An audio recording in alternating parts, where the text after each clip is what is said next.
So after discussing all the adjustments on final accounts, let's see how to solve the sums on final accounts. This is the sum which is obviously in a solved format given to you. So this is how the sum will be given. Sum is given in the form of a trial balance. Sum कैसे दिया जाएगा बेटा? Trial balance followed with adjustments. So what is the procedure to do the sum?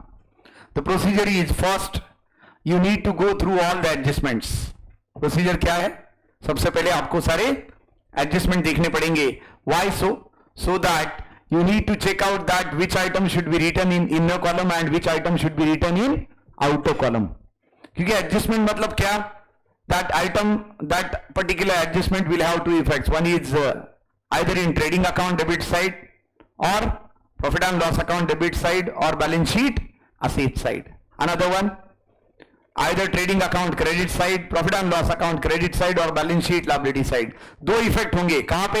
या तो trading के debit में, P&L के debit में, या तो ट्रेडिंग के डेबिट में और बैलेंस शीट की लायबिलिटी में, या तो ट्रेडिंग के क्रेडिट में और बैलेंस शीट की असेट में, या तो profit and loss account credit में या बैलेंस शीट की असेट में.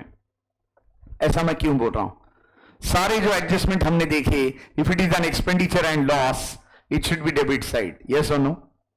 If it is income and gain, it should be credit side. If it is a liability, it will go on liability of balance sheet, and if it will be an asset, it will go on balance sheet asset side. है या ना? अब इसके साथ हमें क्या देखना है? First we need to check out all adjustment and then accordingly we need to tick items. How to solve a sum on final accounts? Let me write down certain steps. सबसे पहली step क्या करनी है? What is the first step? That go through all the adjustments and tick the items which are having adjustment, so that we can come to know that what is to be written in inner column and what is to be written in outer column. आप ये सोच रहे होंगे कि inner और outer क्या होता है. ये देखिए, ये inner और outer होता है. inner मतलब उसमें कुछ प्लस और माइनस होना है. ये देखिए, जैसे कि परचेस माइनस परचेस रिटर्न आपने किया, वो इनर में लिखा है आपने, जबकि ओपनिंग स्टॉक डायरेक्टली आउटर में लिखा है 24,000. उसी तरह से बाय सेल्स आप देख सकते हैं, that is return in inner column because there is a sales return, sales minus sales return.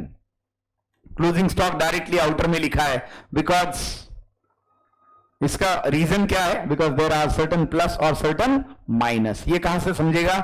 Adjustment से. So what is the first step in solving the final account is first go through all the adjustments and tick the items which are having adjustments. पहले सारे item हम देखेंगे और सारे adjustment देखने के बाद आइटम को टिक करेंगे जिस पे एडजस्टमेंट है. Let's go for the first solve unsolve sum. Unsolve देखते हैं. सॉल्व देख के थोड़ा सा दिक्कत होने का चांस है, तो एक अनसॉल्व देखते हैं. पूरा एक्सप्लेन करता हूं और उसके बाद पूरा सॉल्व करके भी आपको बताता हूं कि how to solve the sums there. So what is the first thing?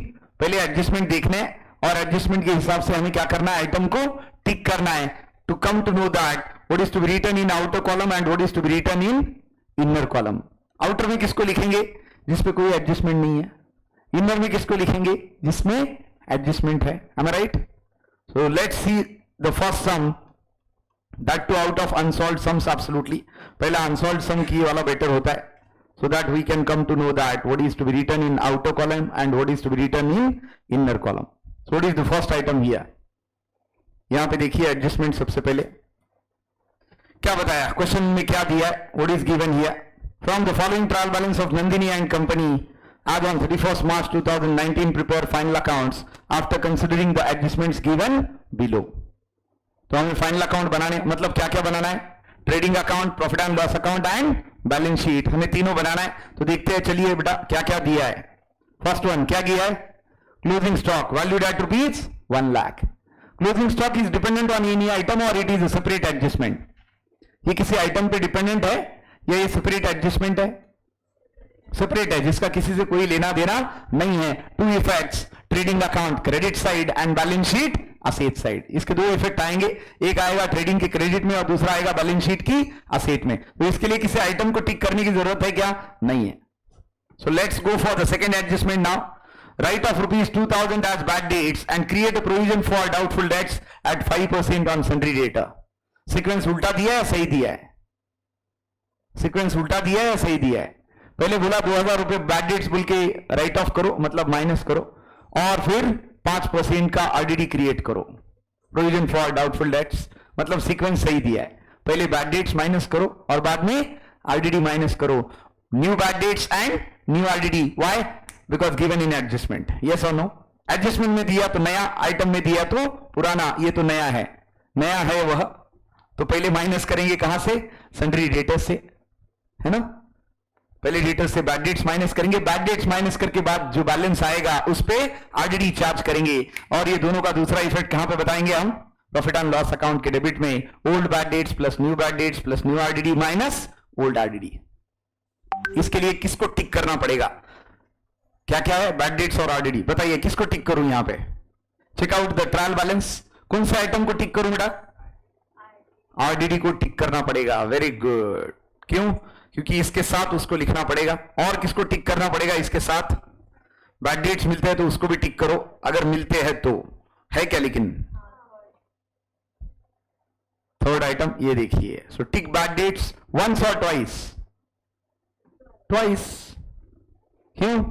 क्योंकि old bad debts plus new bad debts plus new RDD, दो एडजस्टमेंट है तो दो बार ऐड करना पड़ेगा। वैसे फॉर्मेट ही याद है हमें, हम एग्जाम में जाते ही पीएनडीएल का फॉर्मेट लिख देंगे। किसका? जब भी बैड डेट्स दिखेंगे, two bad debts old plus new bad debts plus new RDD plus minus old RDD, ये फॉर्मेट लिख देने का है तो लिख देने का, नहीं है तो 0 लिखो, बात खत्म हो जाती है, हमें राइट? तो इसको दो बार टिक किया। और किसको टिक करना बाकी है? ये काफी है, ये तो पीएनएल बताया इफेक्ट। और किसको टिक करना बाकी है? सन्ड्री डेटर्स को। कितनी बार? 2 बार। क्यों? क्योंकि डेटर्स से पहले न्यू बैड डेट्स माइनस करेंगे और आय वाले बैलेंस पे न्यू आरडीडी चार्ज करेंगे। Getting the adjustment?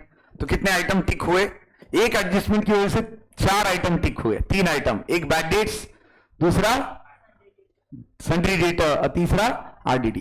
वैसे आरडीडी को टिक करने की जरूरत नहीं है, बैड डेट्स को ही टिक कर दिया तो ध्यान में आ जाता है। जो आरडीडी दी है क्वेश्चन में, वो क्वेश्चन में मतलब ट्रायल बैलेंस में, वो कैसी हुई आरडीडी? Old RDD. और क्वेश्चन में मतलब ट्रायल बैलेंस में जो बैड डेट्स दिए हुए कैसे बैड डेट्स हुए? Old bad debts. बराबर है कि नहीं? एडजस्टमेंट में दिए वो कौन से हुए बेटा? जो एडजस्टमेंट में दिए वो कौन से हुए? That is new bad dates and new RDD. आगे चलते हैं, नीचे देखते हैं और क्या एडजस्टमेंट है। Depreciate machinery by 10% per annum and loose tools is valued at ₹1 lakh. याद रखिए बेटा, लूज टूल्स भी एक तरह का फिक्स्ड असेट है। जिस तरह से मशीनरी फिक्स्ड असेट है, वैसे क्या असेट फिक्स्ड असेट है? लूज टूल्स भी फिक्स्ड असेट है। तो उसको क्या करना है? डिप्रिसिएट करना है। एक को 10% और दूसरे को 1 लाख वैल्यू करना है। तो 10% माइनस करेंगे किस में से? मशीनरी में से। तो किसको टिक करना पड़ेगा? मशीनरी को। एक बार या 2 बार?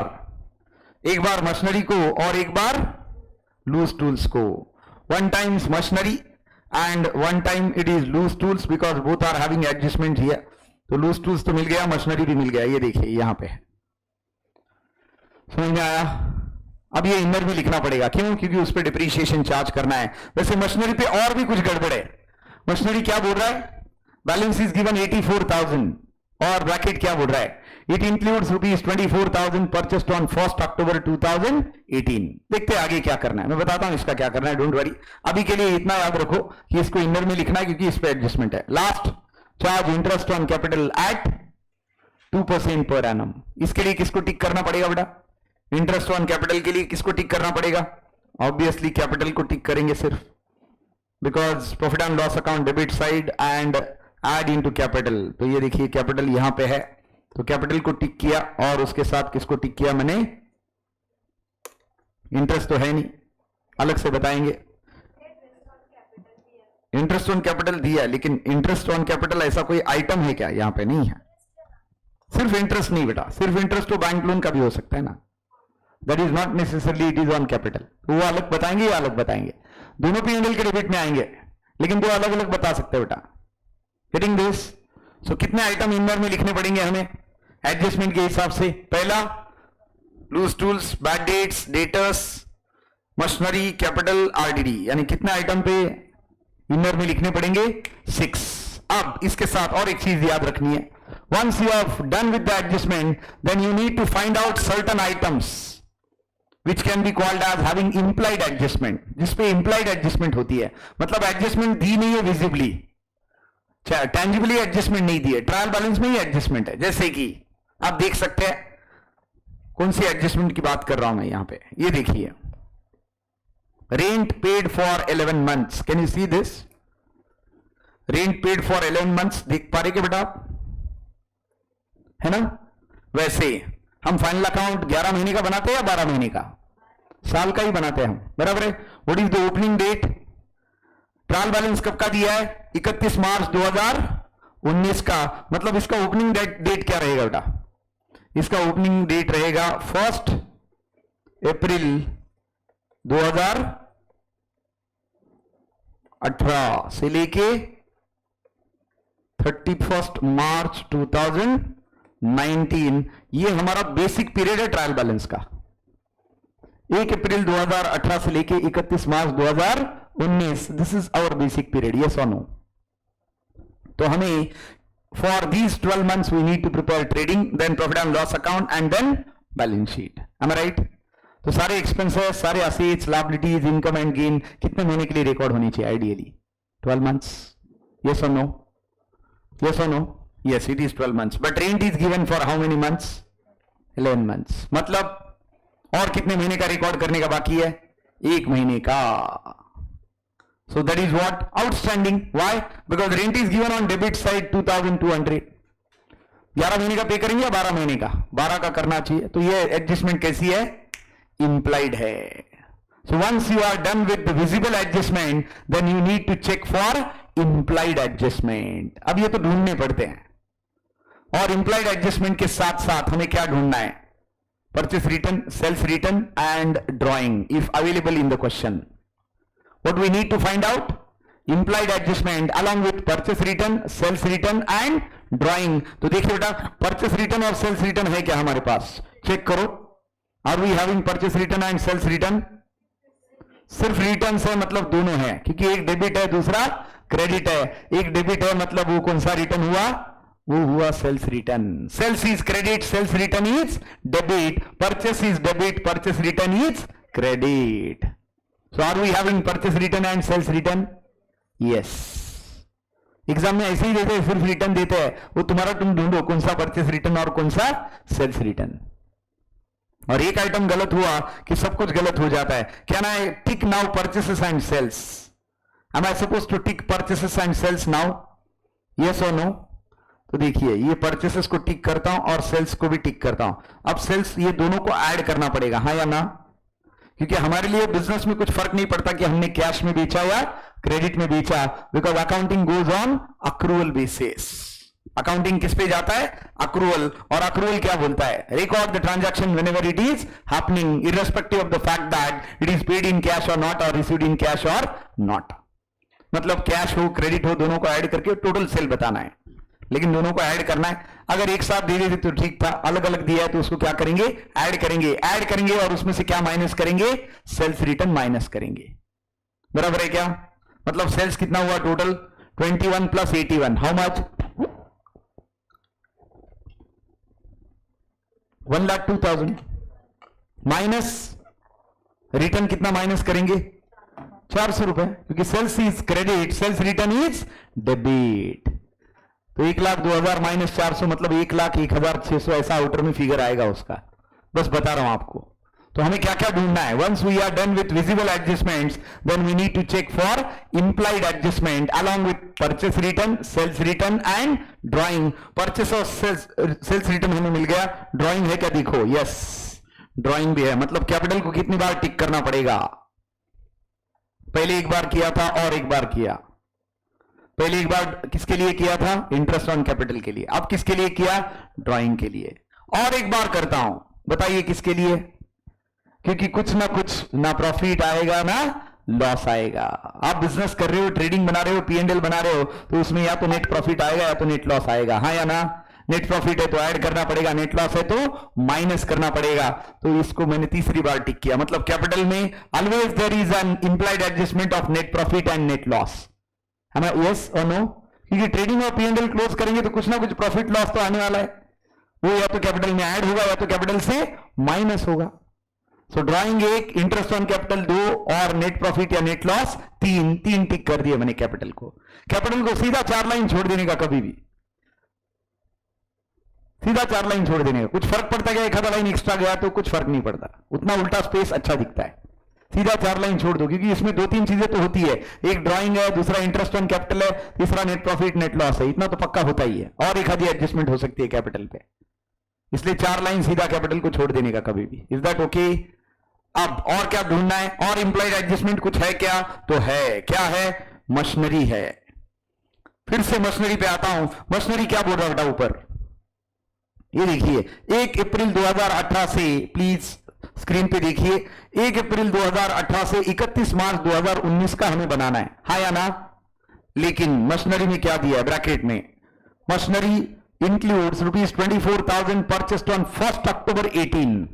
1 अक्टूबर 2018 को आपने 24,000 की मशीनरी खरीदी है, जबकि आपका पीरियड क्या है बेटा? 1 अप्रैल 2018 से 31 मार्च 2019, मतलब टोटल मशीनरी कितने की है? 84,000 की। यस और नो? उसमें से 1 अक्टूबर 2018 को आपने खरीदी है, less how much? 24,000। This is addition. ये कब का एडिशन है बेटा? Addition on what? 1 अक्टूबर 2018। अब ये देखिए 1 अप्रैल 18 से 1 अप्रैल 18 से 1 अक्टूबर 2018 तक, यानी आपने 6 महीने बाद खरीदी है ये, फाइनेंशियल ईयर चालू होने के 6 महीने बाद। तो ये 24,000 पे आप पूरे साल का डिप्रीशिएशन लेंगे या 6 महीने का लेंगे? क्योंकि डिप्रीशिएशन कहां से लेना पड़ेगा आपको? ये मशीनरी पे 1 अक्टूबर 2018 से कहां तक? 31 मार्च 2019 तक। मतलब ये जो आधी मशीनरी है 24,000 की, इस पे डिप्रीशिएशन आप लेंगे सिर्फ 6 महीने का। अब बचे वाला कितना है? 60,000। इसके बारे में डेट कोई बोला है बेटा? नहीं बोला। इसका मतलब ये कब की है? इसकी मतलब ये पुरानी है। As nothing is specified means this is the machinery value carry forwarded from the last year, or it may be purchased on 1st April 2018. In that case, on this 60,000, are we supposed to charge full year depreciation or half year depreciation? ये 60,000 पे कुछ बोला ही क्या उन्होंने? कब खरीदा था? 24 की बोली है कि उन्होंने 1 अक्टूबर 2018 को खरीदी थी। 7,000 का बैलेंस के बारे में कुछ बताया क्या उन्होंने? नहीं। मतलब ये शुरुआत से है क्या साल के? हाँ, ये साल की शुरुआत से कुछ नहीं बताया, तो मतलब इस पे पूरे साल का डिप्रीशिएशन चार्ज करेंगे। Either it has been carry forwarded from the last year और it is purchased in the beginning of the current year. तो 7,000 पे हम पूरे साल का डिप्रीशिएशन लेंगे, 24,000 पे हम आधे साल का डिप्रीशिएशन लेंगे, and that we need to deduct from machinery on balance sheet asset side. और वही डिप्रीशिएशन हम कहां पे बताएंगे बेटा? प्रॉफिट एंड लॉस अकाउंट के डेबिट साइड में बताएंगे, क्योंकि डिप्रीशिएशन के 2 इफेक्ट है, हाँ या ना? So this is again an implied adjustment. समझ में आया? इंप्लाइड एडजस्टमेंट कितने इंप्लाइड एडजस्टमेंट? एक मिला रेंट, दूसरा मिला मशीनरी। मिला या नहीं मिला? तो एक रेंट और दूसरा machinery.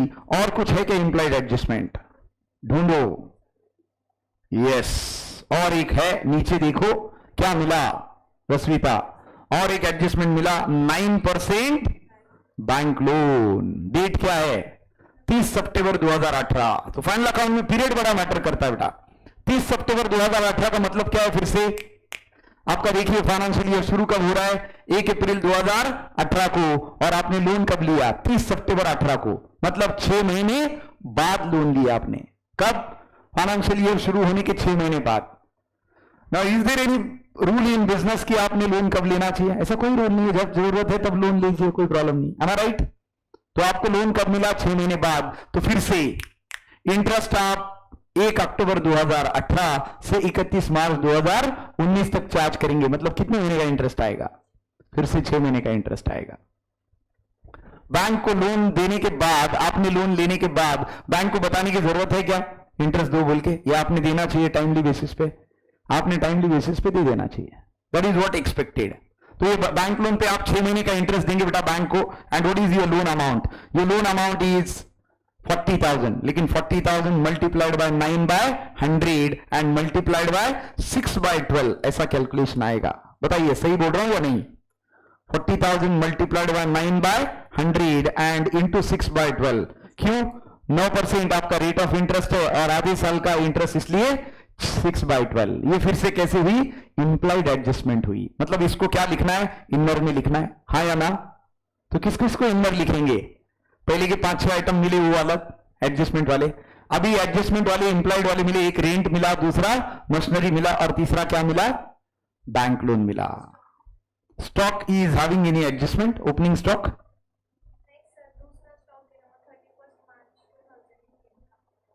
That is opening stock my dear. 31 March 2018 का स्टॉक है। मतलब देखिए आपका शुरुआत कब हो रहा है? 1 अप्रैल 2018। तो इसके पहले का स्टॉक रहेगा ना, बिजनेस तो ऑनगोइंग है। तो 31 मार्च 2018 का स्टॉक मतलब 1 अप्रैल 2018 का ओपनिंग स्टॉक। तो ओपनिंग स्टॉक है वो, which is shown on trading account debit side. Closing दिया एडजस्टमेंट, ओपनिंग दिया है ट्रायल बैलेंस। और कोई एडजस्टमेंट है क्या? देखो और कोई इंप्लाइड एडजस्टमेंट है क्या बेटा? है। सैलरीज, सैलरीज उन्होंने क्या दिया है? 2/3 फॉर फैक्ट्री, मतलब 1/3 फॉर ऑफिस।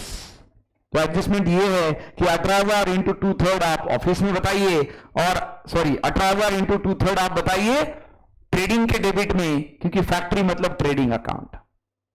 और बच्चे वाला 1/3 कहां पे बताइए? Profit and loss account debit side. Factory का सैलरी मतलब वेजेस, ऑफिस का सैलरी मतलब it is for administrative staff. तो एडजस्टमेंट ये है 18,000 इंटू 2/3 जाएगा ट्रेडिंग अकाउंट के डेबिट में, और 18,000 इंटू 1/3 जाएगा प्रॉफिट एंड लॉस अकाउंट के डेबिट में। तो इतना ही एडजस्टमेंट है। यानी इंप्लाइड एडजस्टमेंट कितने बेटा?